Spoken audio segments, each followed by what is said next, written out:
Cool. So, if y'all saw my run yesterday, I kind of brought the weird. This is more of a game than the migraine emulated in a Z80 processor that we saw yesterday. What was that? That was me hitting the bottom of my controller against my desk about a minute ago. So I guess I've been live for a while. Oh well. This is Shining Soul 2. We have time to talk. There's cutscenes, so I'm gonna just get right into it. About 2 years ago, a runner by the name of Fourth Horn did New Game Plus, which used this guy, the ninja. I'm gonna be using this guy up here, Captain Doggo, the best pupper. Knife Doggo, the brawler. Let's go with the Cheeto look today. Color palette doesn't really matter. You're gonna be a mischievous smirk, and we're just gonna get right into it.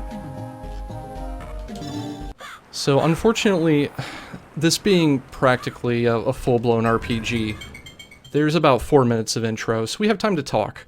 Like I said, 2 years ago for Handheld Heroes 2017, Fourth Horn, who at the time was going by Bakafon, I believe, did any % advanced mode, which is the New Game Plus mode. You go in with max level and just run over the game roughshod.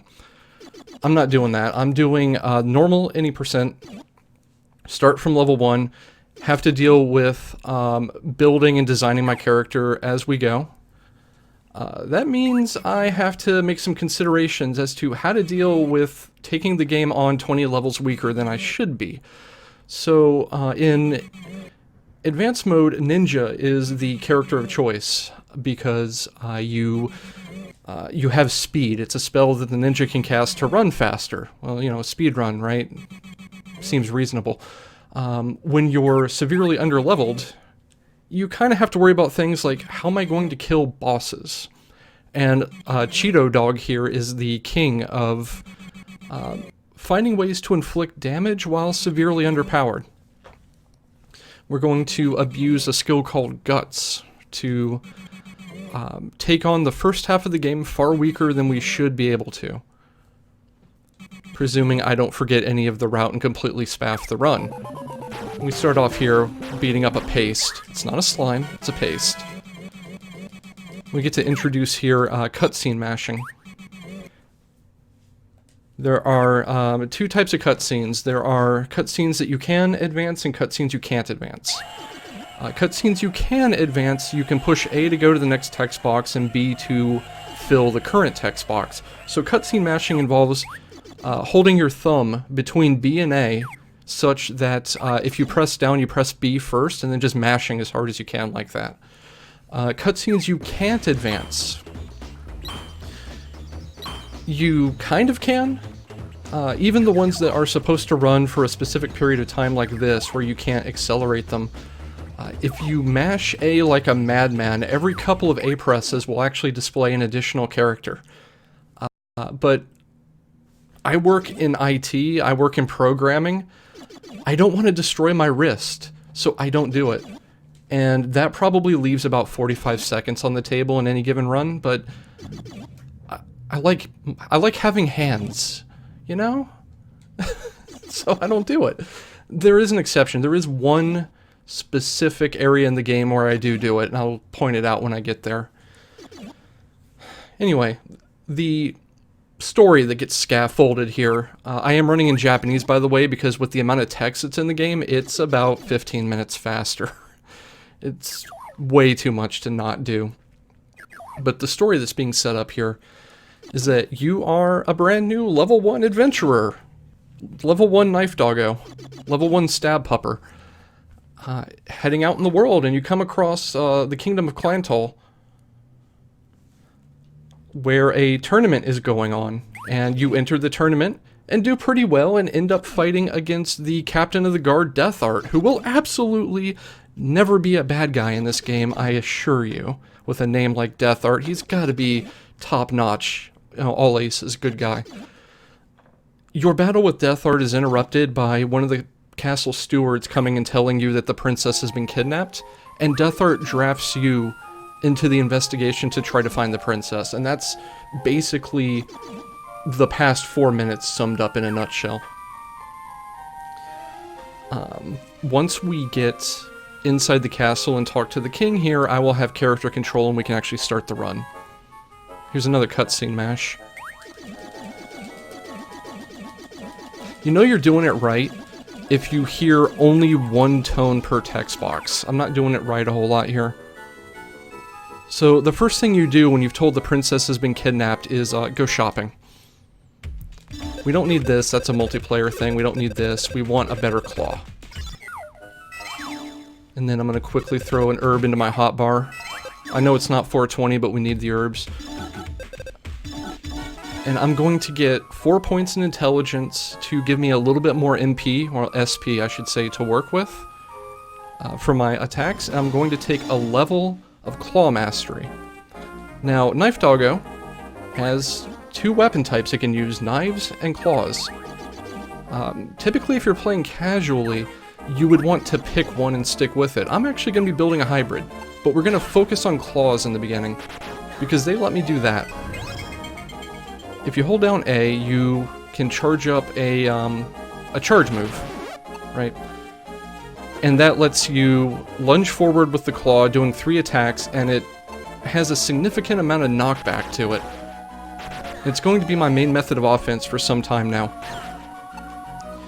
Now, as I'm moving through these areas, each room has a locked door, and there's one specific enemy that will open that door. So my goal is to find that enemy, kill it, and move on to the next room as fast as possible. Some of these enemies will be stuck in the queue of foes behind enemies that spawn first. So in that case, I would want to find the enemy that spawns the door-keeping enemy, kill it, and then kill the door-keeping enemy and exit the room. This is going to result in me doing some weird dances to manipulate spawns. You can only have 5 enemies on screen at any given time. So if I want an enemy to appear, but there's already 5 enemies on screen, I have to do some... I either have to kill something, or I have to do a little jig to despawn something. So you're going to see me doing some weird movements. This is the first mini-boss fight. In English, one of the goblins turns to the door, sees you standing there, and says, "It's an inner tuber, I mean an intruder," which I assume it's a completely different joke in Japanese, but I don't read Japanese. Anyway, the trick for this is to get them all caught in the doorway by coming down here, dancing around for a moment, and then doing this. There we go. Now, if you sit there and eavesdrop on them long enough, they will tell you that they were responsible for kidnapping the princess, and then if you break that shelf, they drop, or the shelf drops a key. If you don't get that key, you find out in about 2 levels that you've ripped the run, so we pick up the key. We're also going to come over here and pick up a red shoe. There's just a shoe in the box. That is part of a side quest we're going to undertake to make a couple of bucks, to do all of the shopping we have to do for the rest of the game in one shot. Yeah, an inner tuber. So the trick to this room, after you've picked up the shoe, is to just come up here, spawn this green gremlin dude, and paste him. This is the last room of Goblin Fort, the first area here. I kind of have to be careful, though, because I can actually... a second. I can actually clear these guys out and then get sucked into that door, which would be really bad, because I need to do some work here. We're going to get some extra health, and we're going to take skill number 6 here, which is Guts. And we're going to do this. Knife Doggo has the power to make herbs appear out of nowhere. No, not really. This is a thing called item duping, which I am having some trouble with.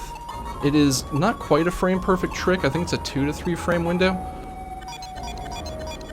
But it's, you know, it's the only way that we can really be able to do the run as fast as we can, because otherwise we would be bottlenecked on money buying healing items and gear and other stuff. But I don't need to buy healing items because I can just duplicate them whenever I want. Anyway, this is the first boss. Spam butts. Just, you'll see why. If you have butt emotes, I want to see them. Did I not get guts? That's worrisome. There we go. So I now have this, like, fiery aura around me. Anyway, if you saw the butt... Congrats. I have this fiery aura around me. The way Guts, the skill, works, it's a passive. Every time I take damage that takes me from above half health to below half health, I get this fiery aura for about 30 seconds. This gives me 20 attack and 20 defense, which at the moment I have probably about 20 attack as it is.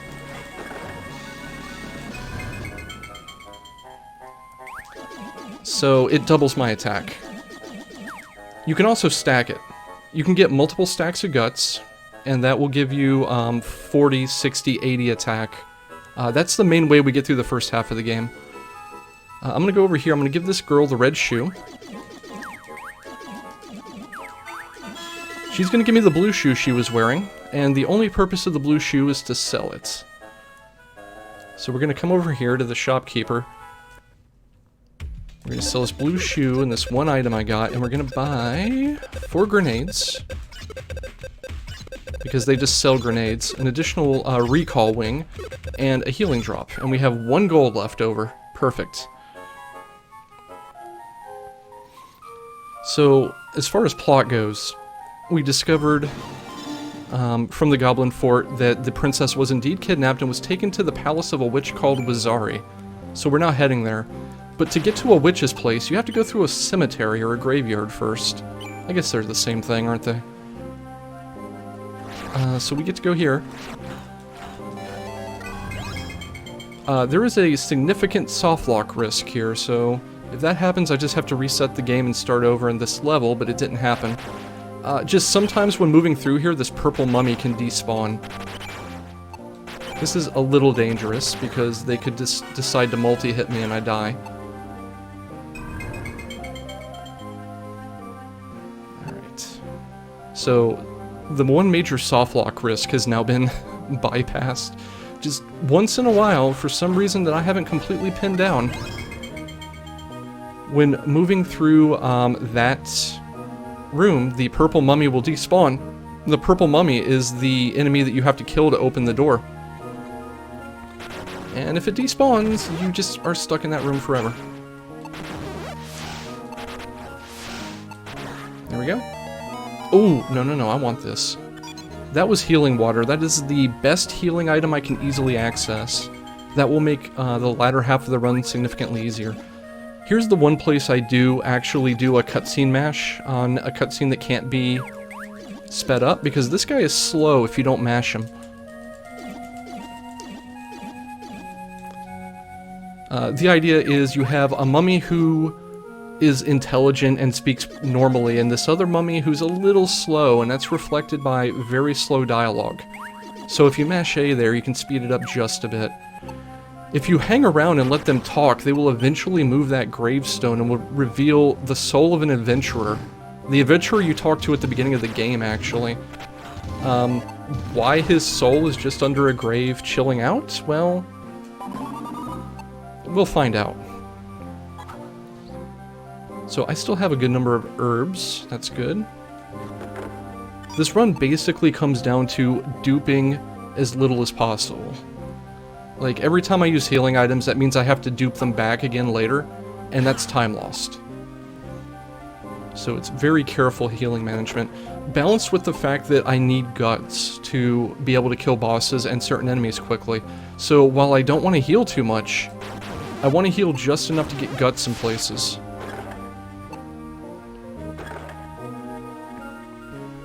Here's one of these guys.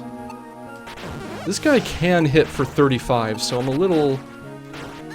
Okay, that worked. So we're going to charge up a Claw Flurry and just tear him in half now that we have guts. I don't want that. I'm opening chests every now and then, because while most of this route does not need drops of any kind, I would like a good knife, a good claw, and armor. Like any armor. Any armor I get is just more safety. I don't need them. I'll feel a hell of a lot better doing a marathon run if I get armor, though. So back there was Boken's soul, the adventurer's soul. Here's why. He's dead. We didn't get his soul. If you have his soul, you can actually just throw it to his corpse and he'll revive. Heck if I know. But we don't have it. We're gonna herd these mummies down here and just do this again, like we did in Goblin Fort. But you see, I hit for like 10 to 15 damage, right? This is not gonna hold us through the entire game. Not by a long shot. Guts helps. Not getting pasted by archers helps. Okay. We're in okay shape. There we go. Let's go ahead and dupe a couple of herbs here. Let's not screw up the inputs. So like I said, duping is a pretty tight window. I usually have about a 60 to 75% success rate doing it. Most of it comes down to finding the right frame to hit the button on, and that frame seems to move around. So it's a little difficult.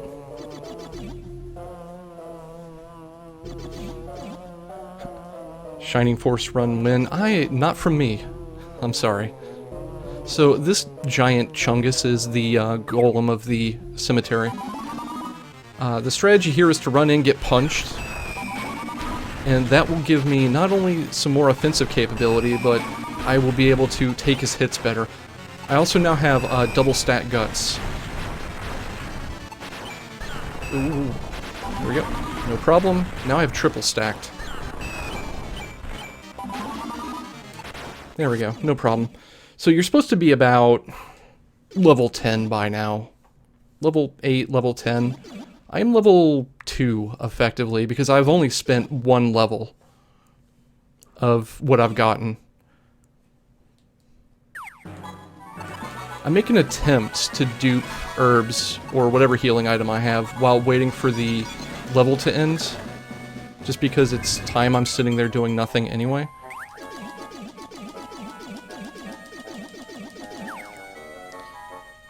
Next up is Wazari's Palace. Having moved through the graveyard, we can move into Wazari's Palace now, and this is when the fact that we're severely underleveled is beginning to show up, rear its ugly head. This is my least favorite level in the game. But it's early, you get it out of the way early, and then it's fine. So the main gimmick here is a whole lot of careful spawn manipulations to get the enemy you want on screen, kill it, and move on to the next room as fast as possible. When you get hit, you get iframes. Not nearly enough. I don't take unidentified items because they cost a lot to identify, and they're worth 1 gold to sell. So they're practically useless. Also, I don't need any drops at all to finish the run. Okay, guts is good.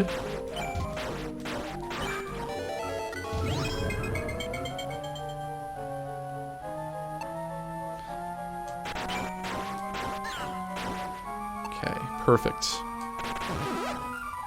Huh, free healing drop. If I cared. So, we got the key back in level 1. We use that here. If you didn't pick up the key from that bookshelf, you would get here and find you can't open this this door. And all you could do is finish the level, because you can't just leave unless you have a wing. You could use a wing to exit, or you could finish the level normally. And you would have to go back to level 1, get the key, complete level 1, and then come back and let her out. So this is Camille. This is the princess of Clantal. And she will absolutely never be in trouble again, I promise you. Yeah, if you believe that, I got a bridge to sell you. So, she's extremely happy to be saved. She says that Wazari was going to do some spell or ritual on her to steal her youth and beauty, basically. And now we need to go stop Wazari, who is at the end of this level. she also takes a very long time to finish talking.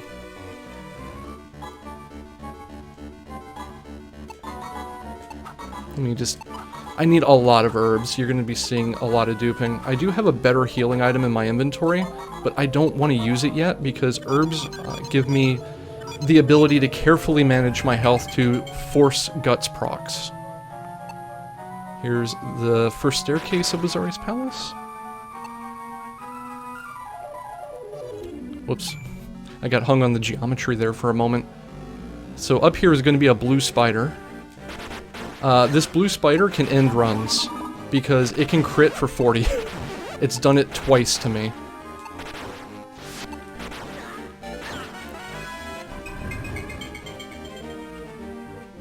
Here we go.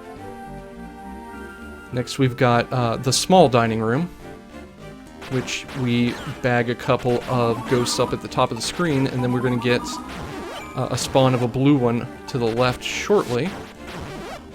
There we go. And he's going to open the door for us. This room's a little dicey. I only get it right about half the time.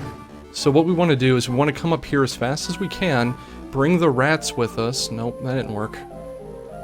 So we now get to do this the long way. Fourth Horn has a much more consistent way of manipulating this than I do. I need to learn it better. But we now have, I think, 2 stacks of guts, which means I can just tear these things in half with my claw.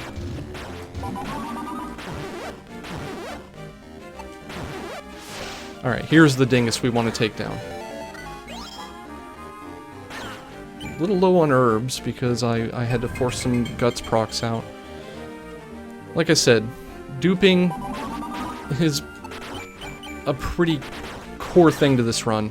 These guys have an immense amount of armor and are supposed to just be like some kind of DPS check. I don't know. But since we can force guts out, they're not nearly as bad as they could be. They're bad, don't get me wrong. They hit hard, they take forever to kill. I only have 2 herbs left. So if my guts proc runs out, I'm going to have to dupe. Yeah, okay.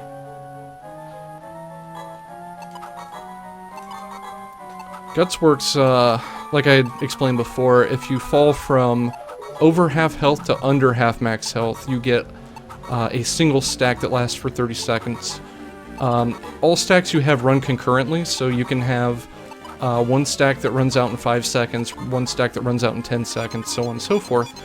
But they each give me, at present, 20 attack and 20 defense. I should heal before getting hit. Alright, I'm gonna need him to poke me. There we go.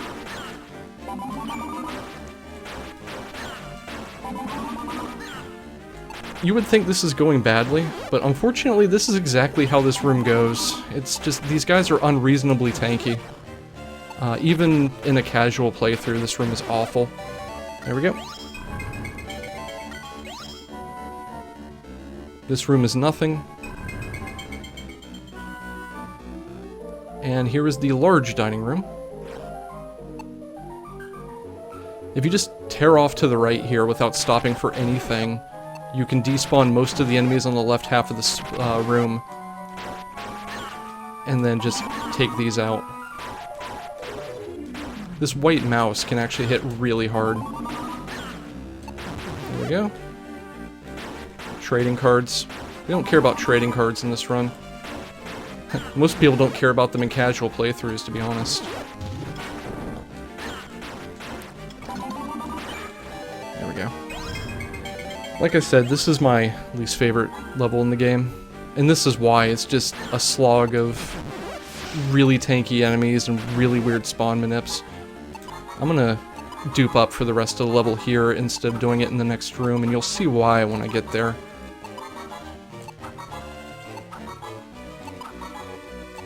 I cannot claim this is the best Wazari's Palace I've ever had.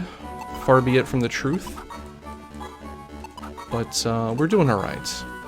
That should be more than enough for the rest of the level. So, in here,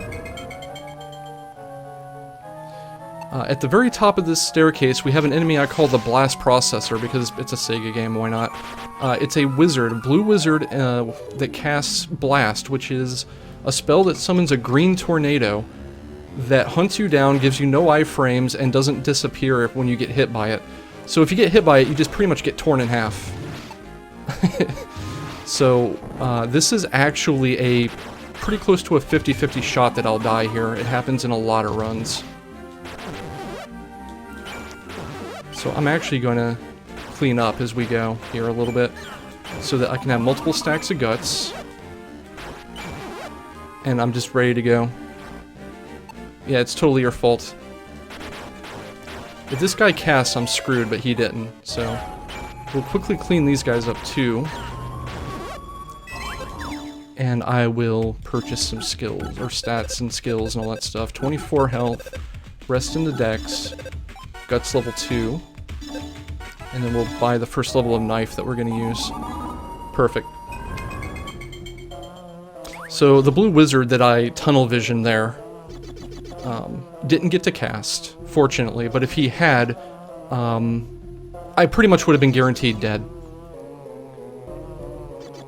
The Blast Tornado will move onto your hitbox and will hit you about 3 to 4 times a second, and while you're in hurt animation, you can't heal. It's not pleasant, and anytime you run into an enemy that casts Blast, it's a bad time. Wizari here is the Picture of Dorian Gray, so we hit the Picture of Dorian Gray. Deliberately pull out a Guts proc from the knights hitting me. She turns into this. I don't know why. Well, I know why, but... And we're just going to tear her apart with the multiple gut stacks I got.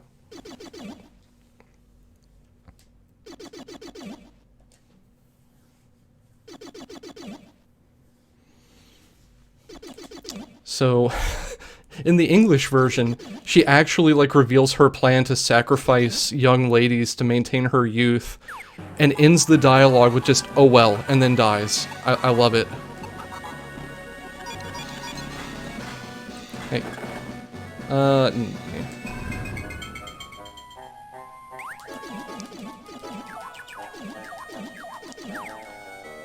So, having rescued the princess, we should be done, right? Well, no sooner than we get back than it comes to the king's attention that the fairy spring, which is a source of good light energy and everything, has the fairies going crazy. So guess who he sends to investigate? Cheeto Doggo. This is the only area with non-deterministic routing through it. You can actually end up entering a bunch of areas backwards, which means you have to change how you move through them as a result.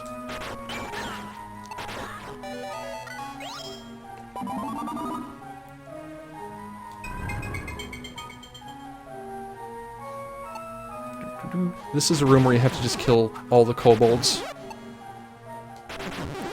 This game has an interesting relationship with kobolds. We'll see that later. Down here is one of the more confusing enemies in the game. Let me spawn manip it into place here.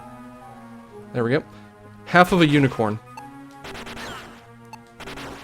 I don't know why.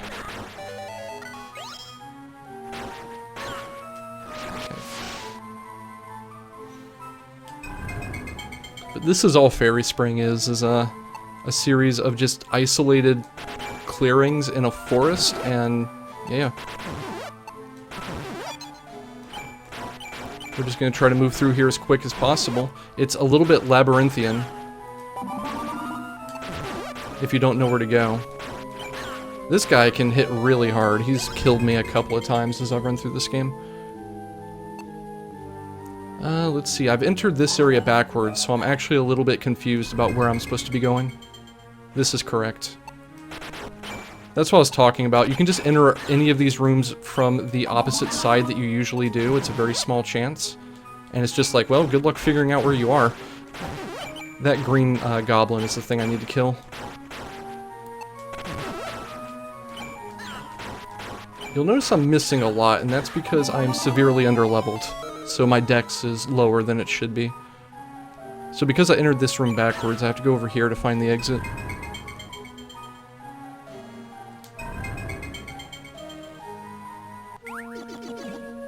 I am in the perfect health range for a neat little trick here. I want guts on these guys, but I don't want to wait for them to hit me. So I'm just going to run up here, and I'm going to stand in the fire. Now I have guts.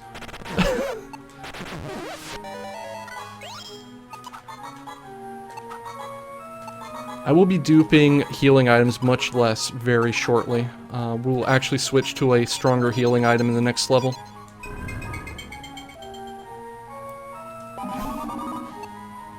This is a interesting room here. If we get wombo comboed by fairies, no, that's not it. If we kill one fairy, the one we need to take out spawns, and we just do the room quickly.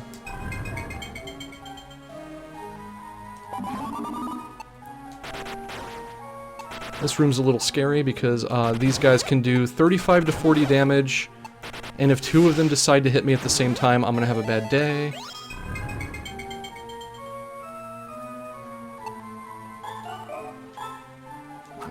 Nope.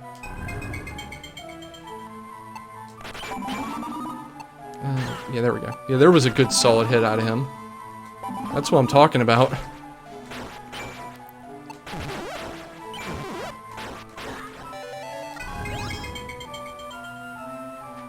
Self-immolation is perfectly reasonable. It's a, I think a Romancing Saga 2 spell. Or one or the other. This is the final room of the area, so we're in good shape.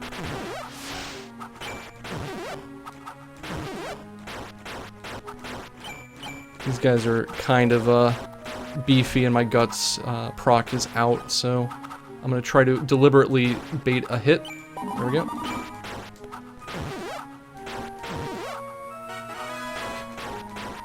The purple one is what I want to take out. So one thing you'll see is that I never really rush into a boss fight, because every single dialogue in this game is so long that you're guaranteed to have your proc run out before you actually start the fight. I'm gonna need a couple of healing items anyway here, because the boss that's coming up is very intensive on healing. My dupe success rate is a little low tonight. I think it's mostly because I'm nervous and kind of rushing things, as one wants to be when streaming in front of 500 people. Wow, I'm really bad at it today. That's going to be a problem later. That is, however, enough. Let's also stat up here. So we want some dex, and I want to take knife 2. Yeah. We're gonna fight this with the knife. So we haven't used the dagger or the knife very much. It's a faster attack, it doesn't have any knockback, and the charge attack is a spin instead of a lunge. The thing about the dagger is that while additional levels in claw only increases the damage, additional levels in dagger can double dip. You get additional damage and additional hits from the combo attack, which, when I'm relying on guts to give me additional damage, additional hits means more additional damage.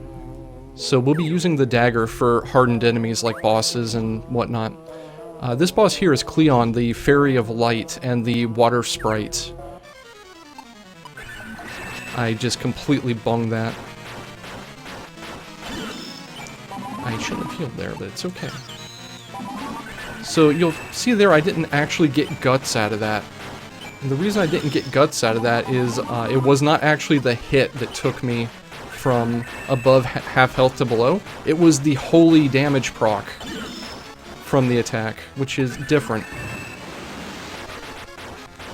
So I kind of did an on-the-fly reroute to switch to doing the knife on here, and I wholeheartedly regret it. It's not something I'm going to do in the future, but it was a neat experiment. Woohoo! That was close.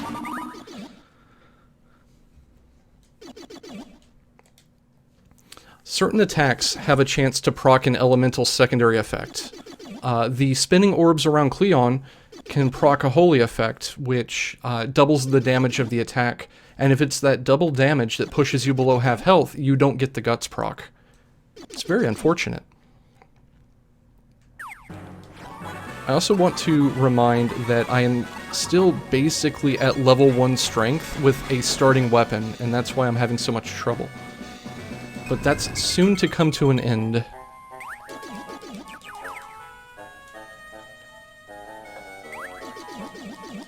So what we were told by Cleon is that the forces of light and darkness are growing out of balance, basically.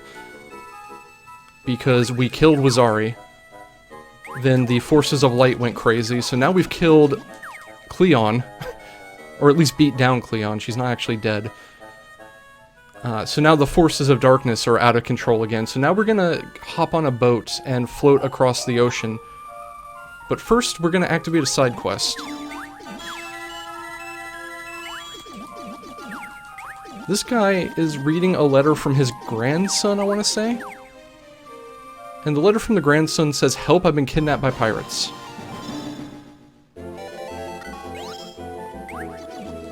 So, while we're on this ship, we're gonna have to rescue him. This side quest is completely optional, but it gives us the item that makes this run possible. And is going to result in probably the most boring 5 minutes of this marathon, I'm sorry. We'll talk about that when I get there.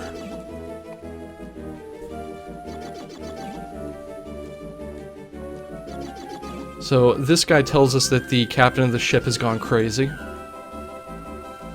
Nothing can be easy for poor Knife Doggo. This is also the hardest level in the game as far as level stats versus enemy durability go.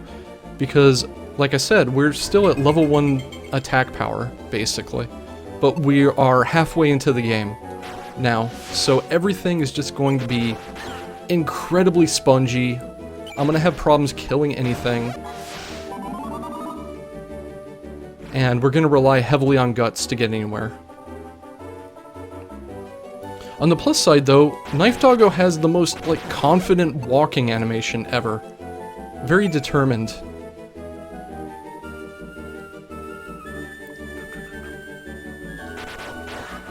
There we go. Just juke past those two Vikings and stab the ghost. That's all you gotta do. That's another problem with this area, is that for the most part, these rooms are really long, and you can just have your gut stacks run out while you're moving through them. It's not wonderful, but we take what we're given. Soon all of our problems will be over, and then we'll have a whole new set of problems.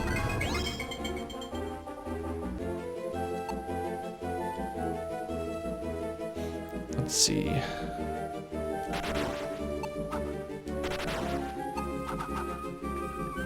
So, another thing I have to worry about is I have to very carefully manage my SP as I move through here, because it's lunges mostly. Please hit me.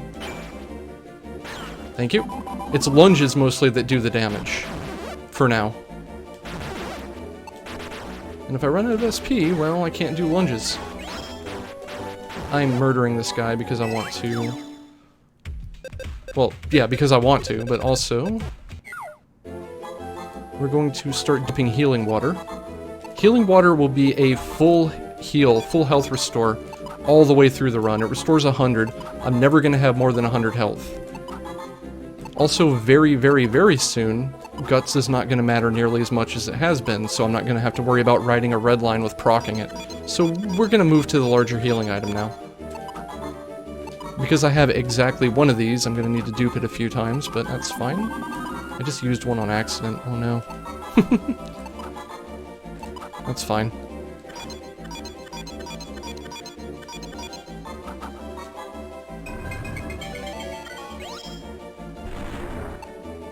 I hope you all like barrels. We Donkey Kong now. Oh, that's unfair. We're Donkey Kong now, though. Alright, Donkey Kong time is over.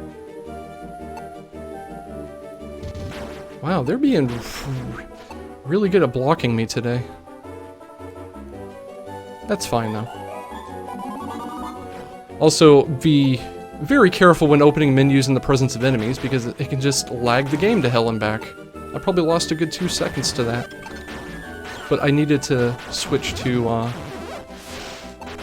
the healing waters instead of herbs. Hey look, another herb if I wanted it.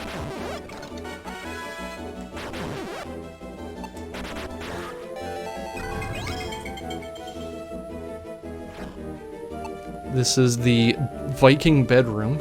Also the skeleton bedroom, apparently. So I want to take these guys out because we're going to have to head into a narrow corridor going north in a moment. And if I don't take them out now, I'll have to take them out coming back in a very disadvantaged position. So we're just going to clean them up now.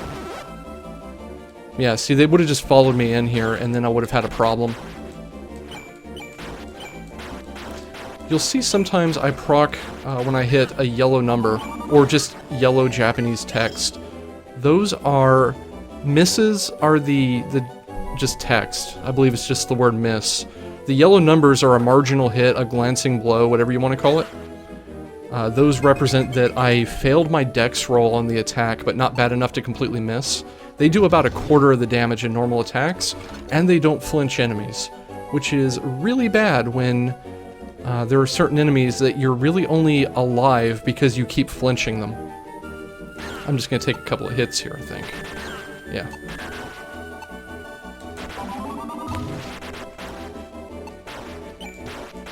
This red beholder is what I need to kill to exit the room. So we're coming close to the beverage break, I guess, in the run. I don't know what to call it. But in a room or two here, we're going to activate that side quest that I picked up a little bit ago. I think I screwed up the manipulation here. Let's see. Are you gonna spawn? You are going to spawn. You are a champ. Thank you.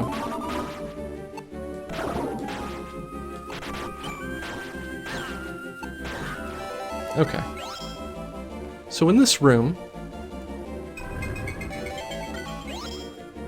I'm going to do some inventory shuffling here. I'm going to put the grenades in the wings of my hotbar. And we're going to blow these barrels up. This is the only place you can do anything like this, and this is the only way to take those out. And I'm going to throw this kid a wing to send him back to town. That was the kid that was kidnapped by the pirates. I myself can't use a wing in here, so I have to go into the next room to warp back.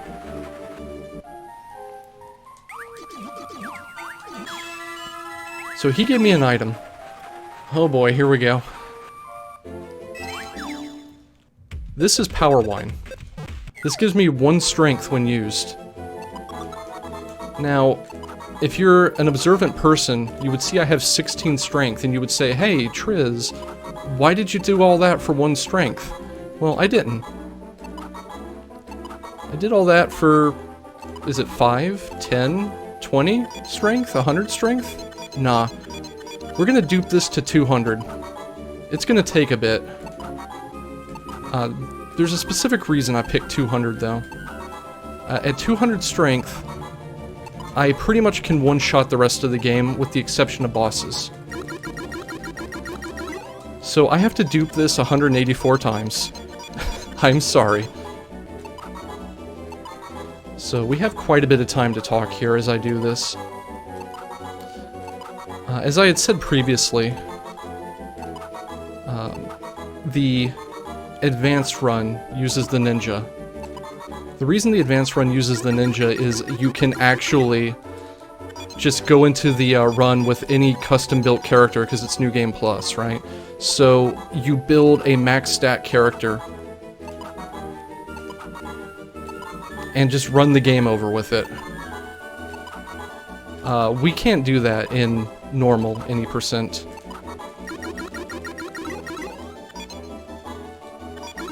So that should be 50. Instead, we have to do this, because as you can see, I engaged in a lot of pain just getting this far, and I would not be able to get much further if I didn't find some way to inflate my stats. So we're gonna get drunk as heck. And once the doggo is properly smashed, I'm gonna make some changes to my build, and we're gonna continue with a completely different kind of MO in how I engage enemies. This will probably take another three or 4 minutes if I'm good. I seem to actually have my duping rhythm on point right now. But this sole thing is why I consider bringing in a co-commentator, because this is kind of hard to concentrate on and talk at the same time. I seem to be doing okay, though. As long as I just say anything that comes to mind without thinking about it, I'm sure this will turn out completely fine. But the dog's going to get smashed. We're going to have 200 strength.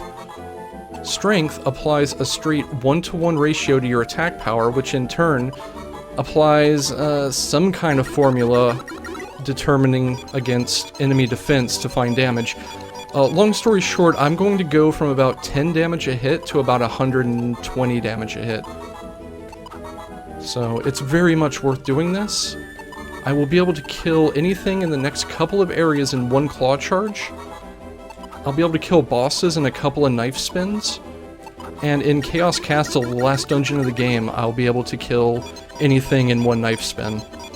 Overall, it's going to save a lot of time. In fact, we used to only go to 100 strength, but I found and developed a new route to go to 200, and it saves about 15 to 20 minutes.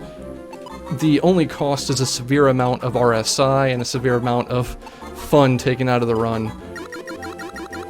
I actually have no idea how much strength I have right now, but that's okay, because at some point during this, when I think I'm close to enough, I'm going to open my sub-menu to allocate a couple of stat points, and I'll check then. But on the plus side, once this is done, I never have to do this kind of dupe again. And I also don't have to dupe healing items all that much after this, because I'll be murdering everything. So just bear with me. Yeah, Legend of Drunken Master is a good analog for this. One thing you have to be careful of while doing this, though, is there's a limit to how many items you can have on the floor. If you have more than 16 items on the floor, the first one you throw despawns.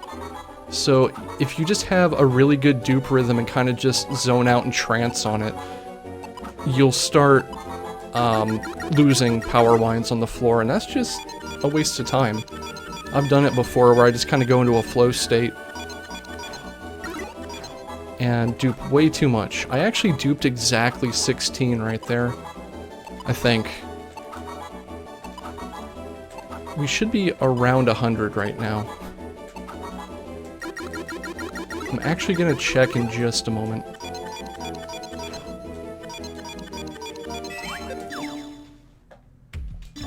$133, that's good.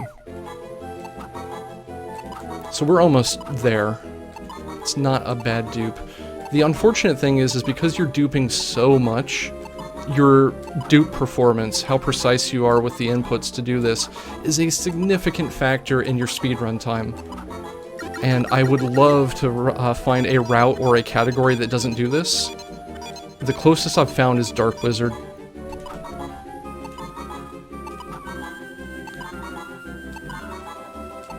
So I should be at 140 right now. And my right hand has worn out, so I've moved to a two-handed grip, and it's not going so well. So what you have to do to execute a dupe is you have to hold B to charge up throwing an item. And then when you let go to throw the item, about 1/8 of a second later, you have to hit R to change the hotbar selection. That should be 155. And what that does is it actually throws the item in question, but it will subtract an item from the next slot. Now, the next slot I have is wings, which I have 0 of, so I'm not actually losing anything when I execute a dupe. If I had wings, I would be losing one every time I did this. So that should be 160. We can move on pretty soon. I could probably move on with 160, but I'm incredibly used to 200, so we're just gonna go there. And then the run can resume. This is probably a good opportunity to drink some water, if you haven't. Stay hydrated. The doggo sure is. 170.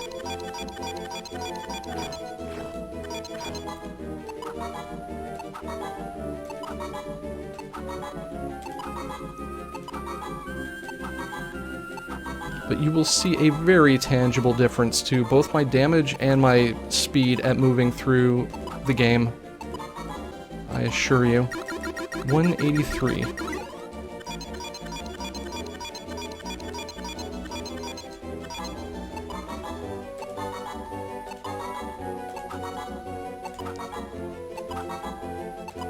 Just kind of focusing to get this done quickly. That should be enough. 194. Yeah, this doggo will never be dehydrated again. Okay, now I need to put my hotbar back together. So 204 strength is exactly what I wanted. One of the effects of having this much attack power is that I don't need to worry about guts anymore for some time. So we're gonna head in here. This is the captain of the boat. This is Dread Pirate Roberts. Yes, that's actually his name. He's a little crazy at the moment. He's kind of rambling about some beast in the ocean having, like, risen up and done something to him, and now he understands, basically. The power of darkness compels him. We're gonna slap some sense back into him.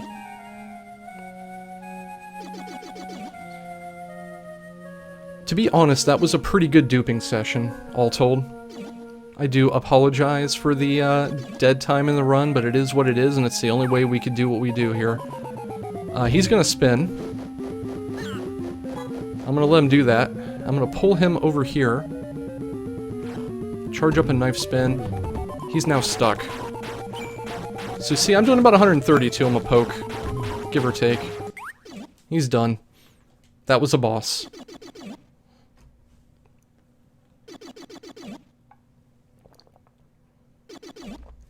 So this is not actually the boss of the stage. The boss of the stage is up on deck. You can feel free to guess what the boss is. But we have knocked some sense back into Roberts here. He warns us of the evil up on deck and tells us to be careful and yada yada yada. And we're gonna go slap around a sea beast.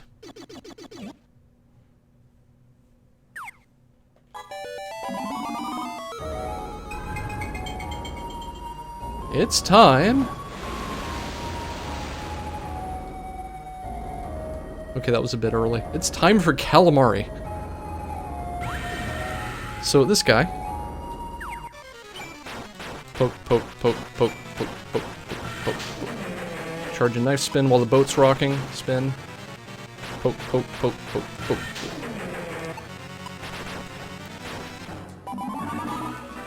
And that's the boss. Kind of a difference, right? Versus Cleon?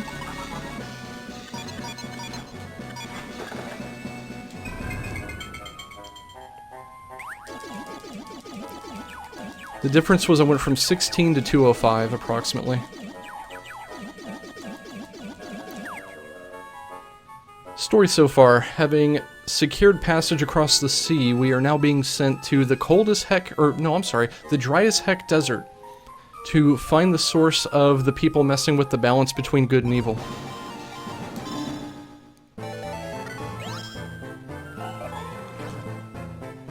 We actually don't need a knife here for some time, with the exception of boss fights.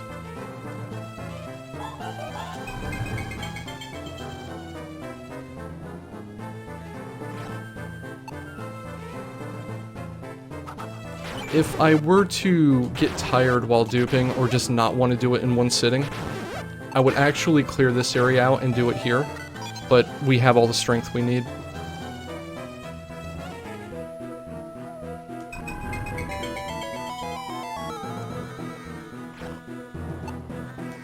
Oh. I unleashed that a little bit early. So we're coming up on the mini-boss here, which, if you like GDQ memes, you're gonna like this. I want to see if I can get knife 3. I cannot. Okay, I did not level.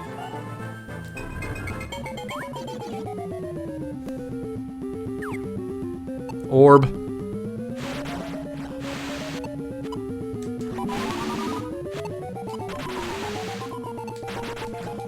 Ah, I came very short of, or just a little short, I should say, of one-cycling the boss. If you destroy all of his orbs before he does that attack, he'll actually just stand there and let you finish him off. But that was still a good fight.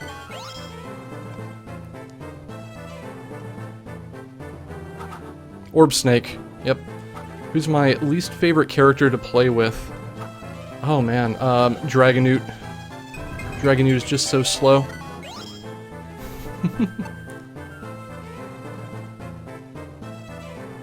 So the rest of the run is going to be me balancing using Claw to move quickly through levels, knocking enemies out of the way with its enhanced knockback, and using Knife to just kill things.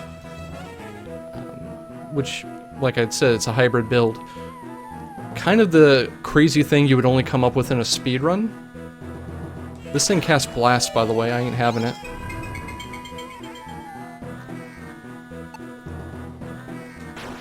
Whoops. There you go. I did not want that card. This is a kill everything room.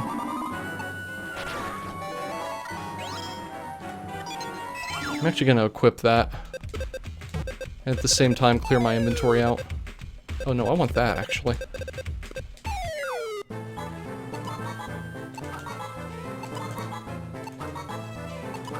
So now that I've gotten that other stuff out of my inventory, I actually want to start creeping my healing water stock up as high as I can.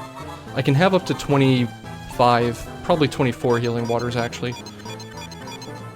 And while I don't need that many, having that many would be very helpful for just like not having to dupe in the future.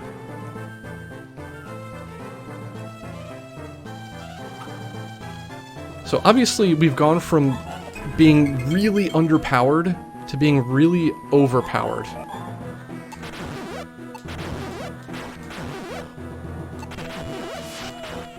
Hey look, a free healing water. Thank you, game. That's one I don't have to dupe.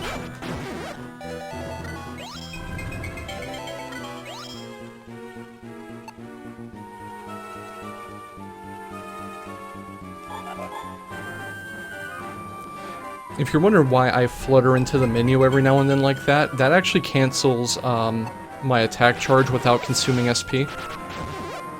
Which, I'm never going to have more than 18 SP, so I have to save every bit of it I can. And that's not true, I may have more than 18 SP if I drop an SP item.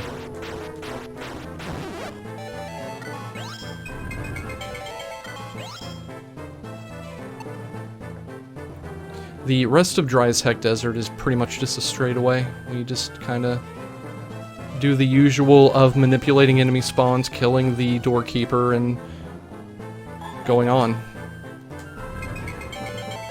This is the last room of it. On the other side of this portal up here is probably the biggest chump of a boss in the game. He has the unfortunate position of being one of the bosses immediately after the Power Wine dupe. I'm gonna go ahead and equip that too, and that should be all the armor I need for this, unless I get some good chest armor. This is, I think the game calls him Oswald. He's a Chaos Knight who is responsible in part for unbalancing the balance of light and dark in the world. He's gonna die.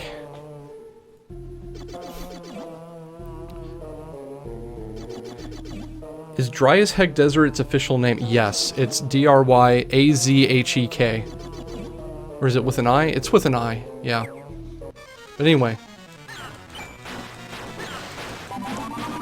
He can't kill me, so he's just gonna explode. Poke, poke, poke. And that's it. That's Oswald.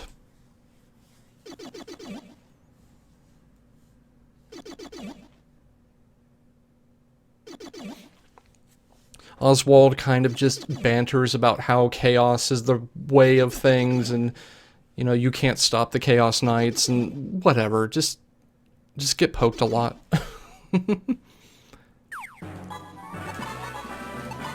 my. There we go. If that wasn't unidentified, I would have loved it. That was a pretty high tier dagger.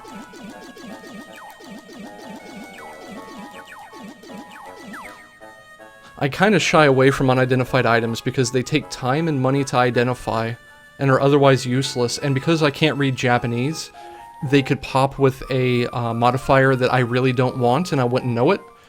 My PB, actually, has me accidentally equipping armor that dumpsters my dexterity, which is a really bad thing at the end of the run, let me tell you. And I didn't realize it until after the run was over. So this is the Cold as Heck Cave. Yes, that's also its name.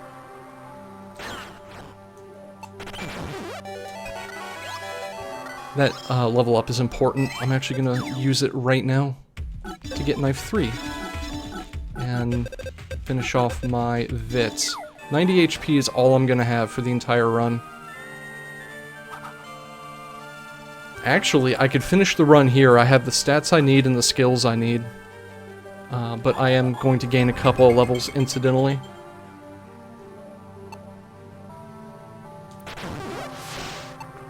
A lot of Cold as Heck is just linear stuff. They kind of started phoning it in right now. But that's okay. Those guys are jerks. They can actually cause damage to you while they're fading out from being killed. Alright, are we ready for Yeti? Oh, by the way, there's Camille, whom I said would never show up again in danger.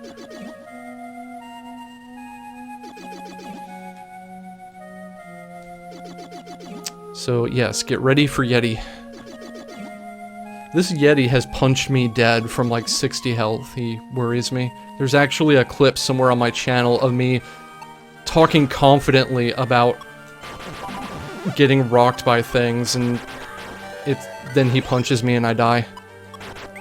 Camille's ice block has 300 health, and once you chip it down, she breaks out and starts this cutscene. You can actually go on without breaking her out, but she gives you a password for the next level. So if you skip her, you just get to the next level and you find out you're stuck. There's a skip where you can utilize a bomb, throw it under the ice when she's down to less than 50 health on the ice block, and then exit as soon as it blows up. And if you do it right, you break her out, you flip the plot trigger to be able to pass the next level, but you don't have to sit and watch her cutscene. In any percent, that's not super viable because you have to pop a random drop item that you can just buy anytime you want in New Game Plus because you can go shopping off the clock. So that skip is not super viable in normal. I don't do it. It would save about a minute if the stars align to let me do it, though. So we have more linear here. We're just going to slalom between these Yetis and punch the oddly colored one. More of the same here. At this point, since I don't really need experience anymore, my priority is getting through combat as quick as possible, rather than killing things and getting the experience I need to make bosses easier. Ow, ow, no. Wow. I almost got rocked by the paste firing squad there.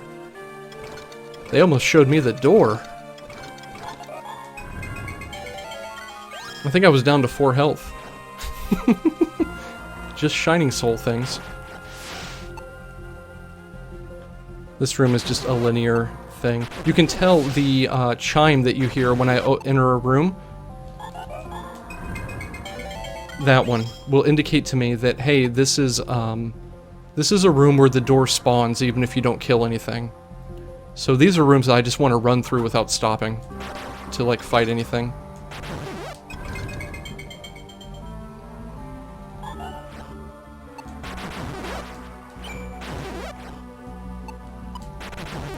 Since I have knife level 3, I can charge up to knife spin 3, but it costs extra SP, so I don't want to do it unless I have to. I have to kill everything in this room, so we're just gonna Yeah, you don't get iframes if you get shot by ice paste. It kind of sucks.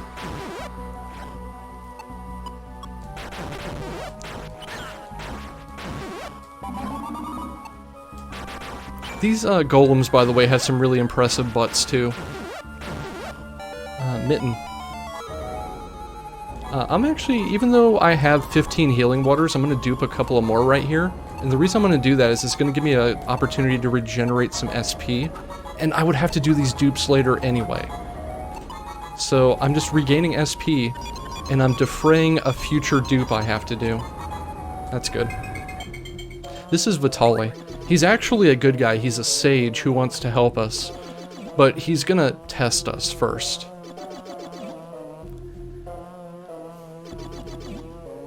He doesn't think we have the strength to stop chaos, so he's gonna battle us. This fight can go really wrong. If you get pinned against a wall by him, he'll just destroy you. By the way, he's a turtle.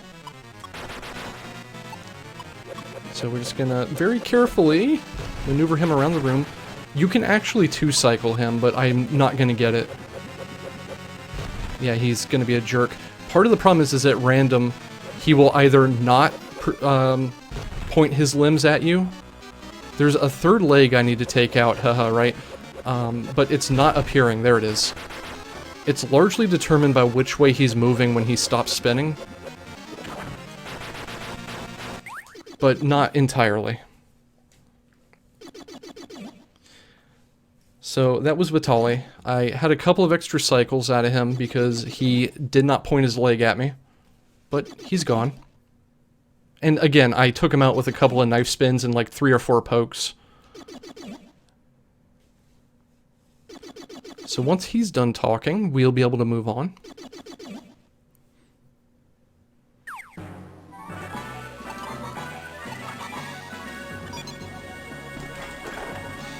That is a kunai, I can't use that. Okay, do we kill or save the kobold? Quickly. Those of you in the know.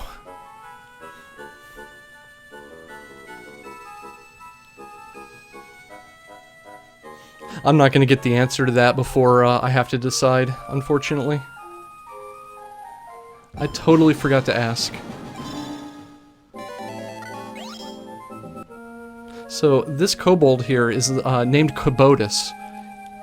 You will recognize this enemy type from the first level of the game. This is the Dark Mistress talking to him. That is the boss of this tower. Okay, kill. Someone got in. So, this is Kobotus. He is responsible for accidentally telling Princess Camille the password to get into this tower. And he is also a level 1 kobold. So, upon walking up and being discovered by these two, Kobotus throws himself forward and proclaims that he will kill me to restore his honor to make up for accidentally telling the princess the password to get into this tower. And the Dark Mistress flies away going, "Go forth, my valiant knight, and, you know, serve me and restore your honor." And he gets all psyched up in this dialogue, and it's amazing. And she calls him an idiot. And he's just ready to go, and she's laughing at him. Goodbye.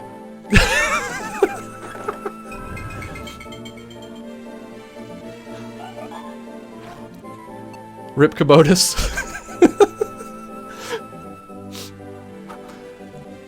He has, I believe, 90 HP. Which is nothing at this level of the game. Whoop, you didn't die. That's a blast wizard. Heck him. This is a cool room if you just stand here, by the way, because she just kind of flies across the background like that.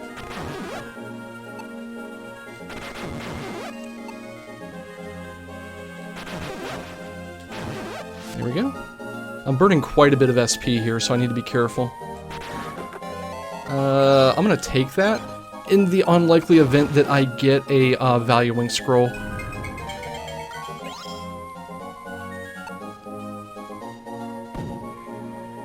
So, very shortly is the worst, well, not the worst, the scariest room in the game. I'm going to have to cross one of those narrow bridges past 5 blast casting griffins. There is a non-zero chance I will die. This guy wants me. I should have picked that up. Okay, here we go. No, this ain't it. Psych.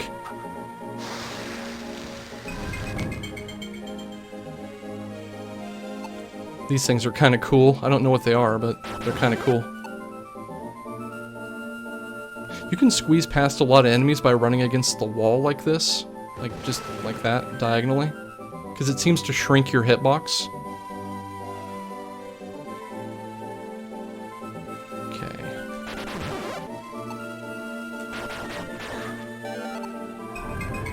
Alright, this is it. So I could very well die here. I'm not even kidding. Whew. Ah!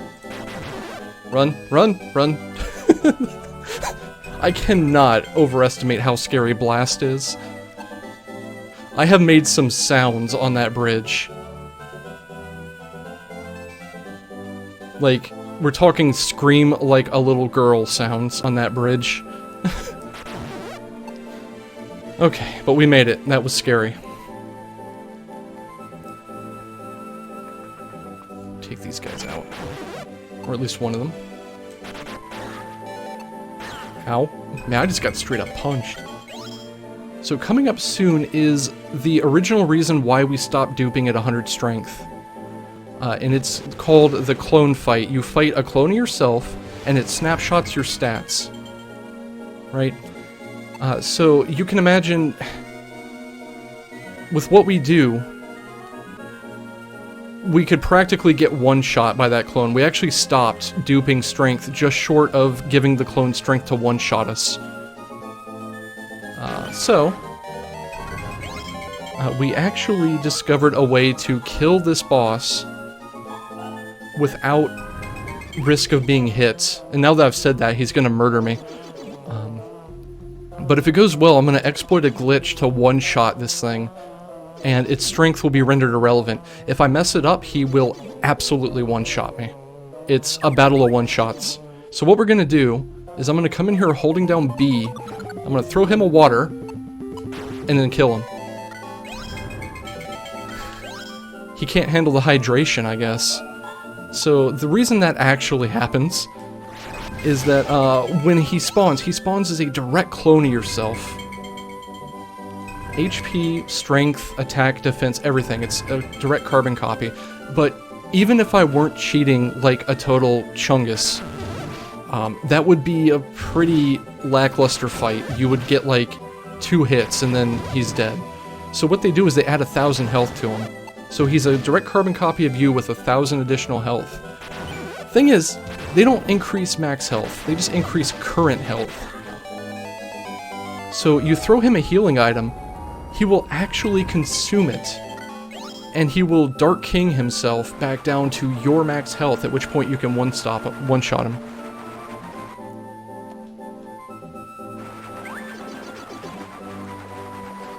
So, the ability to one-shot that thing gave us the power to not need to worry about his strength, and therefore we can pump our strength as much as possible. So I go to 200 now instead of 100. Because it used to be that the strat we used, you could not escape that fight without getting hit at least once.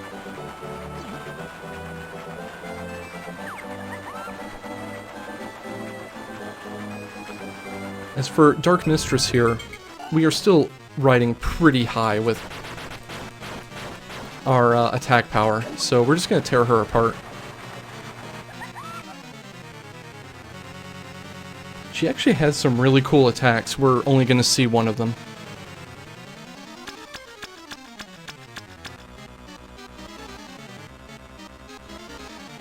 The scythe spin she did at the beginning of that, if she hits you with it, she'll actually pick you up and take you into the background.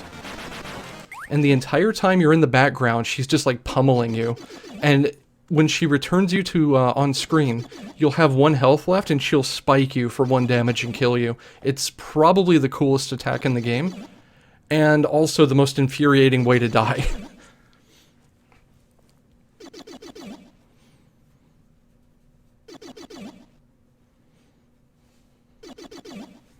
So she's done.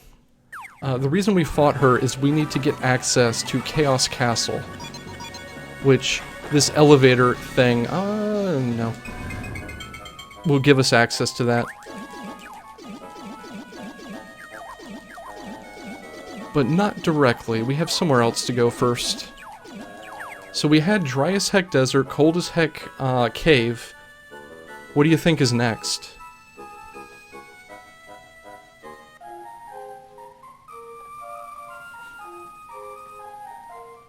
If you guessed hot as heck volcano, you're correct. Hot as heck is like 90% straight lines.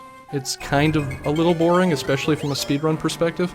The main barrier here is supposed to be, hey, these things hit really hard, or take forever to kill, but we ignore most of them. I mostly just run along the bottom of the level and don't worry about a lot of this stuff. This is a really good place for experience in a casual playthrough, but we're good to go on experience. We're also going to meet someone here. This is Gillespie, get used to him. He is supposedly the Dark Wizard who set the entire series of events of the game into motion. And we're going to see him multiple times. But he's here, he mocks us a little bit, he says, hey, why don't you come join the dark side? We say no, and we fight. The first time we fight him here, he does nothing but hit me with his stick. Which actually does me a favor, because all it does is give me guts. And then I tear him in half.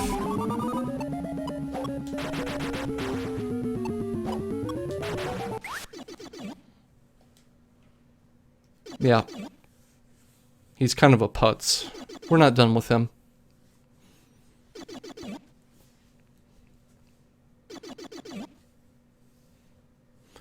I don't actually recall what he says here. Something about while you're strong, you should join us or something to that effect.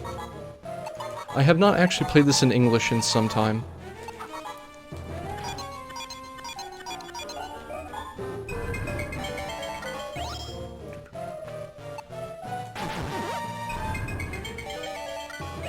That was probably useful, but it's okay.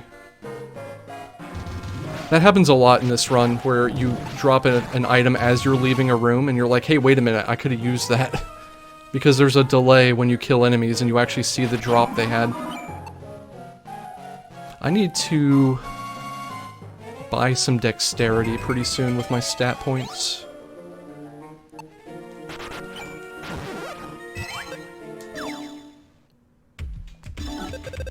Dexterity is good. I'm not going to worry about guts. I'm actually going to raise crit.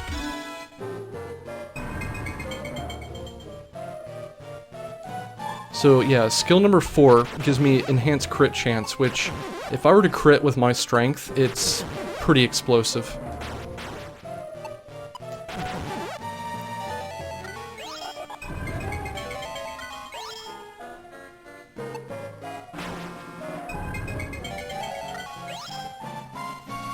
This room is a little janky. We're gonna come up against a pretty beefy dragon here. We just want to kind of knock him a couple of pixels out of the way and then dive in the hole before he can hit us, because he punches for approximately 1,000,000 damage. Here's round 2 with Gillespie. He's actually gonna mock us and give us the first shot, which, giving the first shot to Knife Doggo at 200 strength and level 3 dagger is probably not the best idea.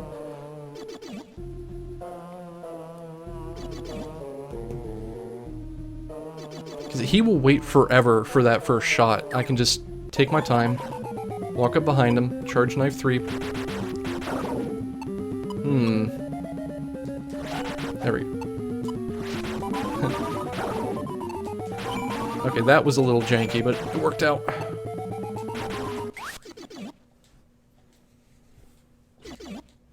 He hit me with Dark Breath, which is actually an attack you get as a Dark Wizard as well. It inflicts blind on you, which further lowers your effective dexterity. If there's an extreme shortcoming to my build, it's that my dexterity is very low as it is, so being blinded is not good. Unfortunately, the best way I've found so far to fight Gillespie is to just tank his garbage and hit him a lot. So I kind of just accept that I'm going to spend most of that fight blinded.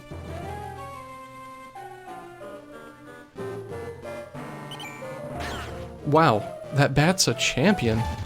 So we're going to just have these bats follow us, and they will cancel a lot of the spawns in this room. We can carry them for most of the room, and then eventually they fall off the screen.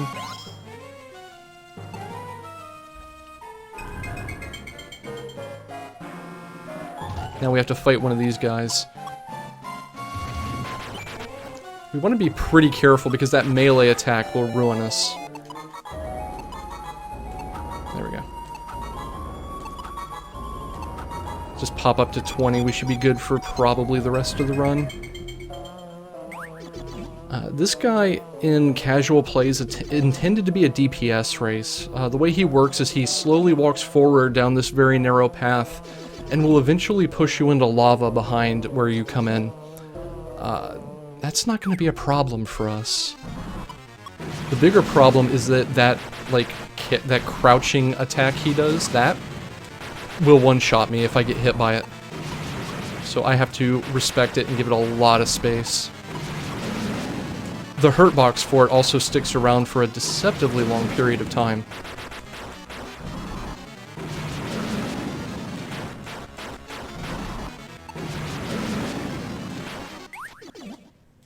There we go.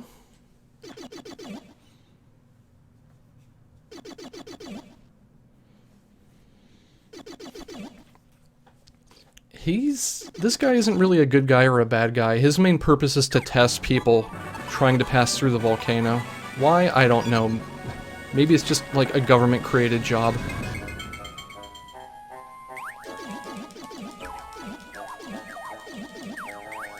So I'm heading into the final dungeon of the run now. Chaos Castle. We still have some time left. Back of the envelope, we probably have about 20 minutes left in the run because the final dungeon's pretty long. And then there's also a lot of stuff to deal with after that.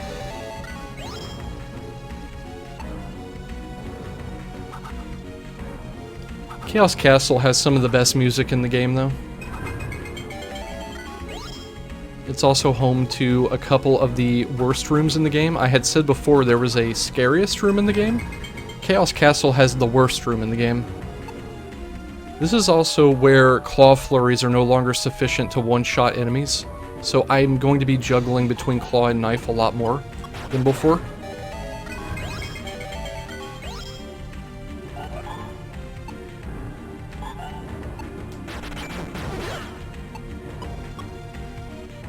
Ooh, nope. Everything's fine.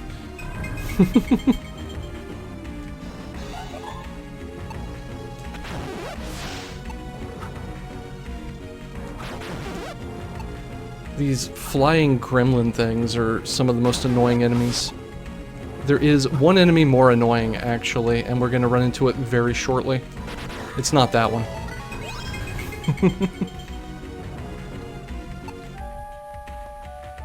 Okay, we're gonna carefully, I said carefully, move through here to try to manipulate a specific spawn and enemy movement pattern.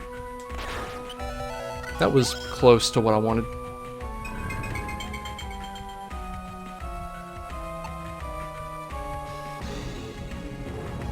These spikes are interesting because even though they look like they could just hit you whenever, like, often, they only do damage for 1 frame, and that's when these spikes are fully extended. There is exactly 1 frame where they will hurt you, and then they start retracting again. So they're pretty safe to run across. It's the same with the fire, like the braziers that you saw a couple of rooms ago. Anyway, if I'm not misremembering, we will see one of the more annoying foes in the game here. You can also see all the lag that we have here. Chaos Castle tends to be kinda laggy in a lot of places. So I'm blinded, which is not pleasant, but it's not game ruining. That's just money, who cares? So this is Robo-Jesus. There's a couple of them in here that you have to kill. The ones that are completely garbed in white have the ability to just stun you with, like, no ability to dodge, and it's awful. This is the worst room in the game, and for marathon safety, I'm gonna murder everything in it. I'm actually gonna dupe 4 or 5 healing waters here while I get SP back.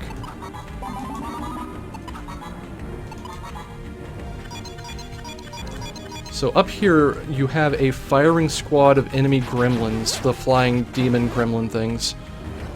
They can do what the ice things, the ice pace back in Cold as Heck did, except you won't live. Alright, that's enough SP. So if every single one of those dark blasts had hit me, I just would have died. Just straight up dead. Nothing I could have done about it. So I played extremely safe. 2 Robo-Jesuses here. Let's see, that was a stun. That was also a stun. I want to get away from them. The blue ones are not as bad. They can only chill you. They won't give you the heck. This is a problem. Okay.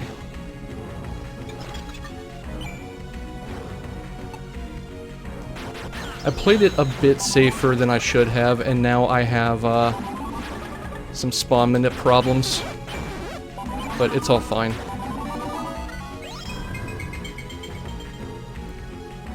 But you can see how if you go off the script even just a little bit, you're suddenly dealing with enemies that you didn't expect would even spawn. Why are you not dead yet? Thank you. Chaos Castle is definitely the kind of just pinnacle of everything. You gotta make sure you're on point.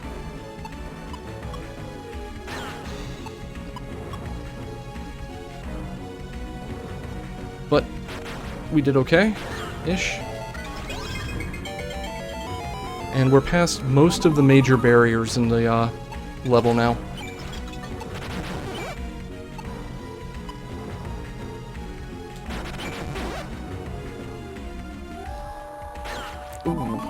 There is a rare chance that those 2 purple, I don't know what they are, can both hit you at the same time and then you just die. Anyway, here's Gillespie 3. Gillespie 3 is exactly the same as Gillespie 2, except 1, he doesn't give you the first shot, and 2, he decides to start summoning enemies about halfway through the fight. Neither thing is a significant issue. The actual issue is that my SP is kind of low. I'm only going to have about 10 when he's done talking. So this is probably going to be a situation where I just stand flat-footed and trade hits with him.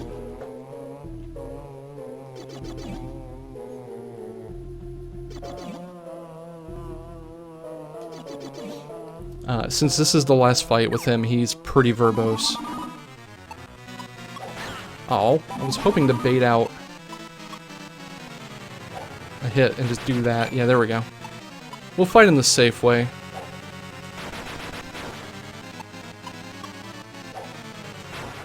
Okay, so there's his...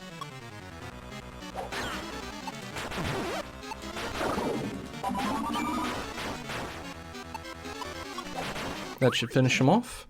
And now he's actually done this time. He's dead.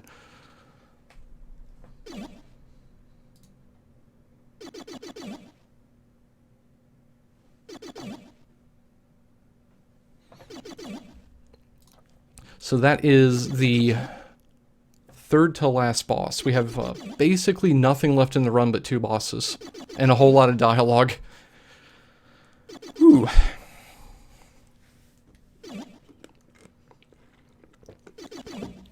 I've been talking for an hour and a half straight. I had to hydrate. I also used a lot of healing items there. I'm going to take this opportunity. Since this is a marathon, my PB is dead, actually. It's been dead for a while. But I'm just going to go ahead and dupe up a bunch of healing items instead of risking anything. I'm going to attempt to dupe a bunch of healing items and fail to do it, apparently. So I'm still toting around ringmail armor, which is unidentified. I was hoping to randomly pop an ID scroll. Oh my god. But I have not popped an ID scroll, so alas, this'll do. You know, there are theories about, like, Boken's soul doing unexpected things in certain situations, but no one's actually tested them. Get ready for the meme, by the way. Anyone who watches my stream knows what's coming.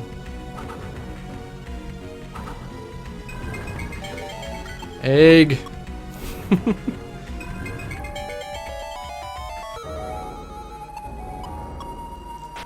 So we're coming up on dialogue that's going to take so long I'm going to regain all of my SP. So I'm just going to burn all my SP to get through here completely safely.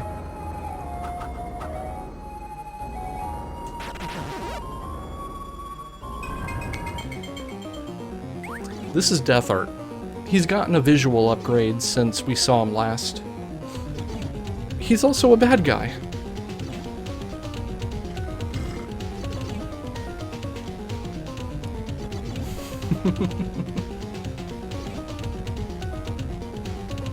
He talks for a very, very long time.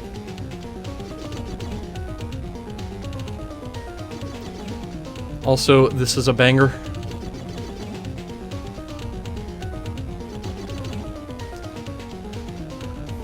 So Death Art can do three things, really. He can charge at you, which the charge seems to be broken. And as long as you're not moving toward him, it won't hit you. And he can cast Blast. And he can hit you with that giant hecking halberd of his. The halberd will one-shot me. If I'm lucky, I'll survive with less than 5 HP. But I'd rather just not get hit by the halberd. You can only damage him when he attempts to charge at you. Because when he attempts to charge at you, he will kind of like slump down and get paralyzed for a moment if he misses. That's the only time you can hit him. So what I'm going to do is I'm going to take him in a figure 8 tour of the level. I'm going to stay very far away from his blast. And I'm just going to do this. Doo-dee-doo-dee-doo.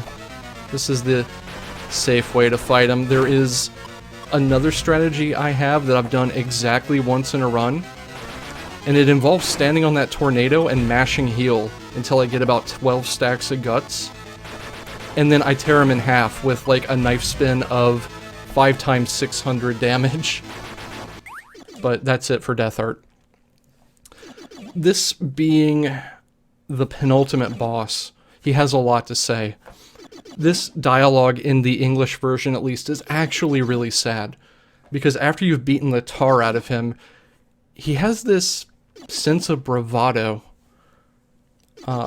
Where he's trying to tell you that he's not done, he's gonna win, your combat stance is all wrong, your, the way you handle yourself in battle is all wrong. Here, try doing it this way. You know, he's even like giving you pointers while claiming he's gonna beat the crap out of you. And as he's doing this, his dialogue is getting more and more like spaced out. There's more ellipses. He's kind of like sounding less and less sure of himself. And then he kind of just goes, you know what? I'm dead. I mean, it's not like that. He basically says, I regret everything, and then he dies.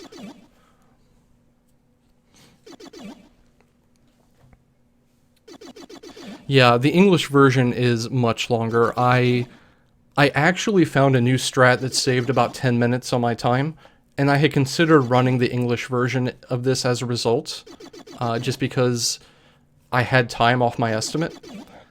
But I ran into some problems where I was finding I could softlock more easily in certain places in the English version, and I decided just not to change anything. Just to not invite disaster. Valuing scroll? No. Oh, also you can't mash this cutscene, so we have more talking. We're coming pretty close to the end of the run.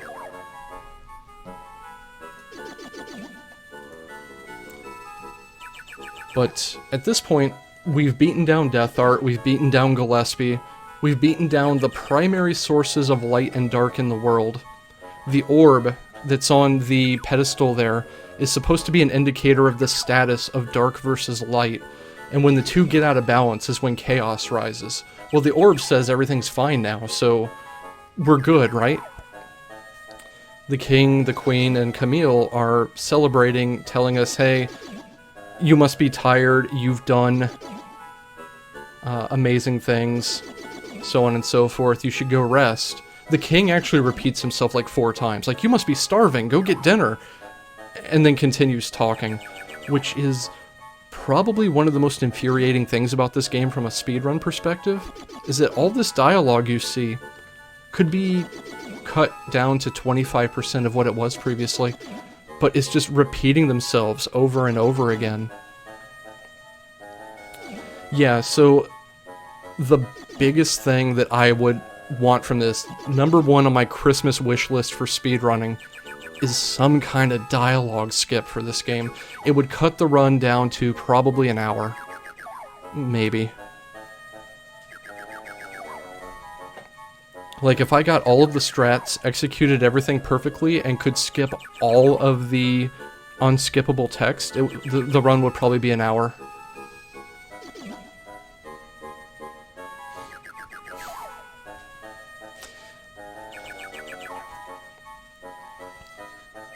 Very repetitive, very cyclical writing. Fortunately, it's almost over. This game is by Camelot, yes.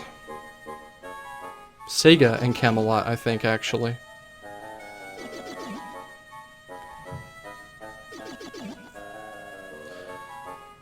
Eventually, the king is going to cut me loose, and we'll be able to go to the final fight of the game.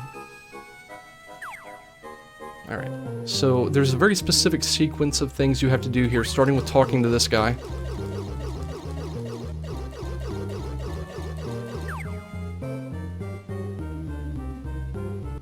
Actually, let me just go ahead and do this. Yeah, okay, 4. It's fine. Now we go check in on the king and queen, be like, hey, come to the party that we're starting in the tavern. Oh. The orb is wigging the hell out. That's a problem. So with the king and queen gone and the orb going insane, clearly there's only one person to which we can turn. Because this is an RPG, and if you don't know where to turn, you turn to the barkeeper. So we learn that before Gillespie turned evil, he must have been possessed or something. Because he came to the tavern keeper, the innkeeper, and said, if anything bad happens, I'm going to put a portal to the, like, elemental plane of chaos in your basement. Deus Ex Machina. But, well, it's what we have, and it's how we're gonna end the game.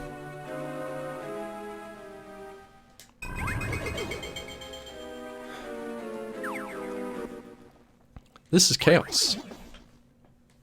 He has eaten the royal family, I guess. He's a giant pain in the butt.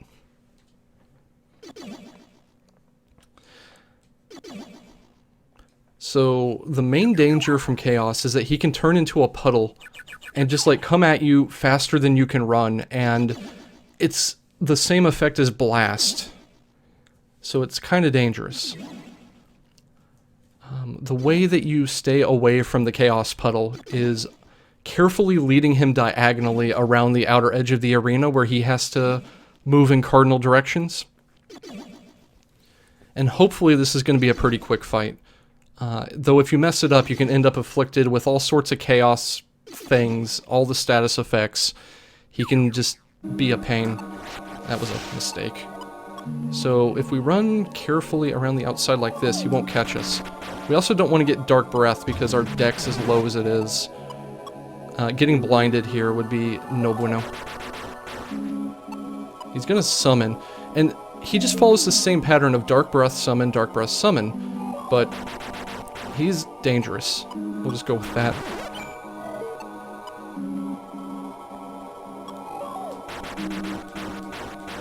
Also, while summoning, he's invincible. Oh, that's a Robo-Jesus. This needs to die immediately.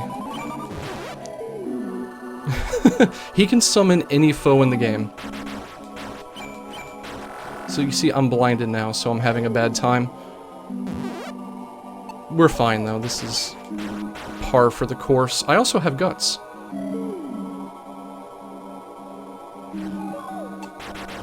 There we go. And that's time. Last hit on the boss.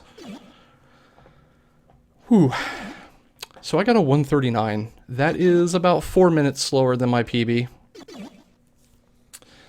It's kind of unfortunate, but that is 9 minutes faster than my PB when I submitted this run, so the strat finds that I made have been fairly significant. The main strat that reduced time is the 200 strength instead of 100, which was actually largely the doing of someone who posted on the Shining Soul 2 forum on speedrun.com, pointing out, hey, you can throw healing items at the clone and they lose all their health. And then Espelon there in chat pointing out, hey, doesn't that mean you can dupe more? Yeah, that was a pretty decent chaos fight. So I would be remiss if I did a marathon run and I didn't properly finish the game. We stopped time on the last hit on chaos, but there's actually one bit of character control left, and we're going to go ahead and do it. But there's quite a bit of talking before we get there. So let's see. What have I not covered? Chaos. I got a little lucky because anytime you take damage from anything Chaos does, he can inflict any secondary status effect on you. I got a level up from him, by the way. He can hit you with stun, he can hit you with blind, he can hit you with fire or holy procs. If he hits you with stun, you're probably dead. It's really bad. Anyway, as far as the plot goes, we beat Chaos down until he stopped being Chaos. And in doing so, the royal family were able to escape wherever they were sealed away. It's not really clear. Now, if I had ever died, you would see an angel swooping down and saving me at the last second. They just swoop down and carry you off before you actually die. And the angel looks a whole lot like one of the NPCs in town. And there's this really big bombshell plot reveal about who that NPC actually is. But, one, the game's in Japanese, so we're not gonna discover that unless you happen to read Japanese. 2, I never died, so you never got to see that. And 3, is there even a number 3? I don't remember. My brain is fragged. But we're now just kind of floating here, and eventually after this disembodied voice is done talking, we're just gonna somehow end up in the throne room again, and everything will be fine.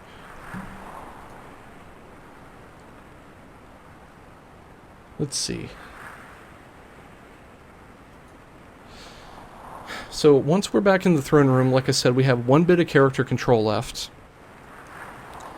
And it is taking the photograph, because we apparently have photographic technology in this world. Anytime I get a PB, I do it just so I have all the way through character control in a video, so if for some reason we move to a different timing method, it's covered. But typically, this is the end of the run, killing Chaos. There's nothing left to do, so we stop time there. Also, this is a hecking long cutscene.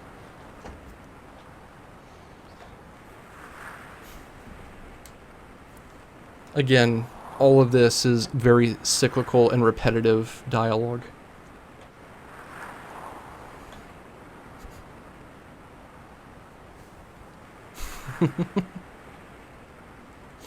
Yeah, pretty much. You've got the right of it. That's how it is in the English version too, is they just keep saying, you must be tired, go rest, and then keep talking.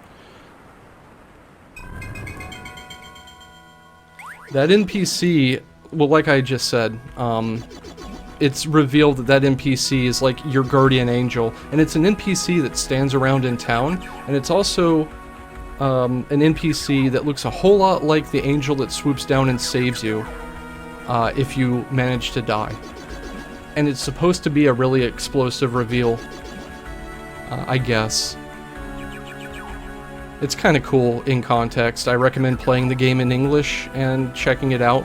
You'll understand if you happen to just get bopped and actually see the death animation. So like I said, once the king is done talking, we have one thing left to do. This is actually really cool because this final scene is altered based on certain things you do in the game. There are 2 side quests you can engage in that will change how this appears, I believe 2. One of them is the whole Boken Soul thing, the adventurer in the cemetery. If you actually save him, he will appear in this upcoming scene. If you don't, he'll appear in this upcoming scene as a ghost, which is far more metal and also faster. In addition, there is a point in the plot where one of the shopkeepers will actually just heck off and just close their shop and leave, basically. And it's actually a really big problem for routing because it's the item shop where I bought all the stuff at the beginning of the game. So after level 4, if I were to accidentally consume my last healing item, I would be up a creek. I would have to buy a much more expensive and less effective item from a different shop, basically.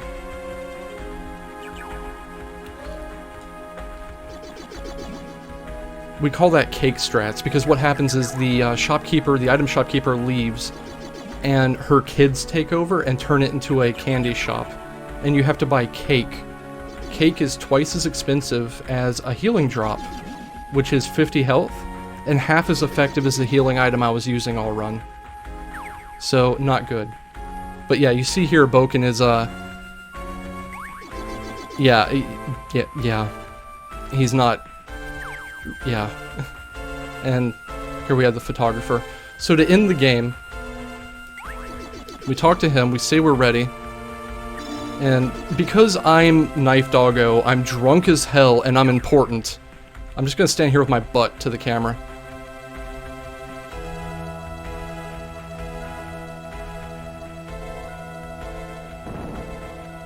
I challenge you to explain this.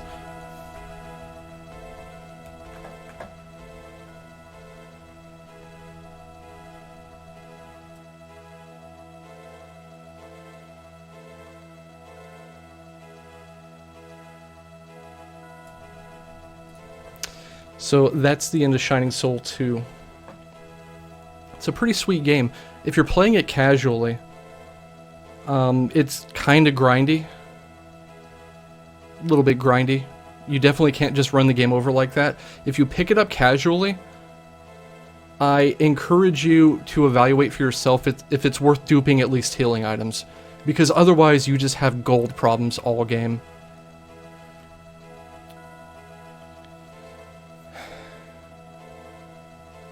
Alright, so I thank you all for watching. That was a decent run. Sub 140 is solid. I was hoping for a little bit better, but 140 is good. Your homework is to figure out how the photographer did this.